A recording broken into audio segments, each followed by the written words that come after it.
What is going on, everyone? It's Adam, your host of the Baseball World Today podcast. So today we're starting out with a lot of smaller moves, and we'll end with a segment that I have not done before, but hope to do weekly after this, so stay tuned for that.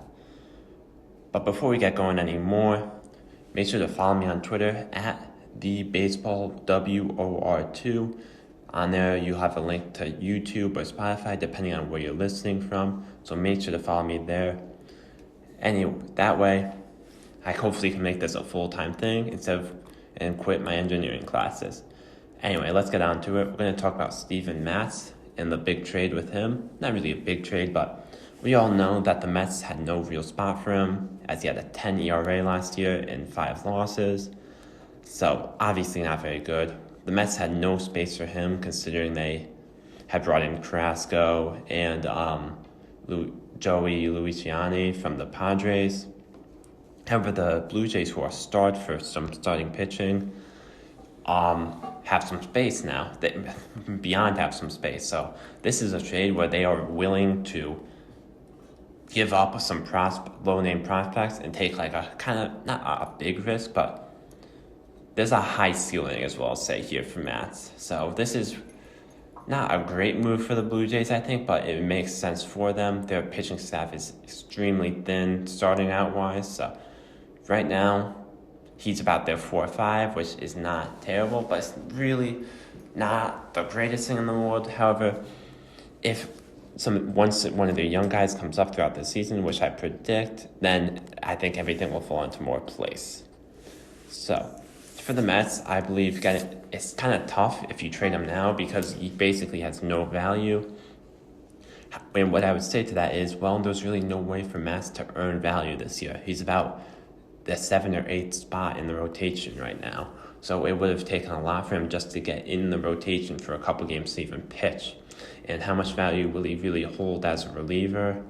Who really knows? And this is another thing we got to remember. This guy is going to enter his age 30 season. So he's a lot older than I think most people realize. Now, they got 3 prospects back, all of which very low level. I think if you're the Mets there, you're just digging for gold, really. Trying to find some diamonds in the rough. And you'd rather take a bunch of low-level guys that maybe one of them will give you something in the future than like take one guy who might not give you anything. I think this is a good move for both sides, quite frankly. Now, what does this mean for the Blue Jays? Well, I currently think that they are still a borderline playoff team. I don't think they make it in the regular setup, but in the expanded, they probably make it by the skin of their teeth. Probably a 7 or 8 seed, just like last year. Now, they kind of need some young guys to really step up for them to have a good enough pitching staff to be a true postseason team, in my opinion. And Matz isn't really a guy that fits that mold. Now, he could certainly have a good season. I'm not saying that's impossible, but it's not really a move I would expect the Blue Jays to do, nor do I think it makes the most sense. Now, it's certainly understandable, but I don't think it makes the most sense for a team that's in the spot that they are. However, if they don't see this as a year that they really think they can do anything and think maybe in a year or two Matz will be improved and they think it'll be really good for him, then yeah, this actually does make a lot more sense, and then you could put some other young studs around him. So in that case, yeah, for the Blue Jays, I don't think this is too bad. For the Mets, where they had no use for him at all, I also like this. I think this is a good win-win trade. I think most Mets fans were just happy to get him out of there, no matter what the return was, quite frankly. So, yeah. So, does this mean the Mets are going to be making a move for someone else, maybe?